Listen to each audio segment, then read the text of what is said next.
full kettlebell front squat, sometimes a tricky one to pick up, so don't be afraid to pop them onto a bench or a box to get them into the right position if you don't feel comfortable grabbing them from the floor. But if you do feel comfortable grabbing them from the floor, you're going to bend down, so squat down towards them, palms facing each other so that you can just flip your arms over and then the kettlebell's on the back of your wrist.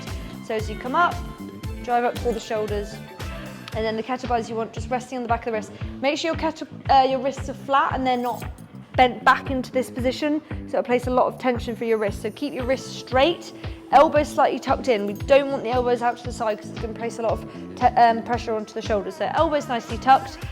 Brace your core so your ribs are stacked over your pelvis, so we don't want that duck position, that overextending position, that's it.